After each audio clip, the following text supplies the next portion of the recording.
एक गांव था जहां लोगों के बीच में अनूठा एक बंधन था। यहाँ के लोग एक दूसरे के साथ मेहनत करते, सहायता करते और एक दूसरे के साथ खुशियों और दुखों को बांटते थे। इस गांव की कहानी बहुत ही अनोखी थी। एक बार गांव में एक नया आदमी आया। उसका नाम राम था। राम बहुत ही निराशाजनक हालात में आया था। वो एक छोटे से गांव में दूर रहते थे, जहां उनका परिवार बीमारियों और तंगी में फंसा था। उन्होंने सोचा कि वह इस गांव में आकर नए जीवन की कोशिश करेंगे।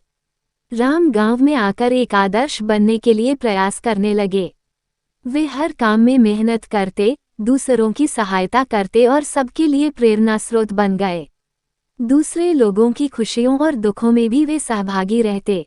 एक बार गांव में बड़ा दुख का समय भी आया जब गांव के मुखिया का बेटा अचानक बीमार पड़ गया।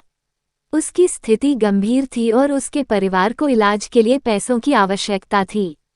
लेकिन गरीबी के कारण परिवार के पास इतनी धनराशि नहीं थी।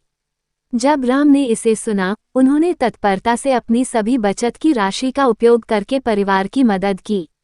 वे नहीं चाहते थे कि इस दुखी परिवार को किसी भी हमारी तरह जूझना पड़े। उन्होंने बचत की राशि के साथ साथ दूसरे गांव वालों को भी अपील की और उन्होंने भी उस परिवार की सहायता की। इस आपातकाल में गांव वालों ने एक बड़ी टीम बना ली। सभी ने मेहनत करके और अपने संगठन के साथ मिलकर इलाज के लिए पैसे इकट्ठा किए। थोड़े समय के बाद बेटे का इलाज हुआ और वह पूरी तरह स्वस्थ हो गया। इस घटना के बाद गांव वालों के मदद करने के इरादे एक दूसरे के साथ और भी मजबूत हो गए। यह उनकी सद्भावना, नेकी और सामर्थ्य का परिणाम था।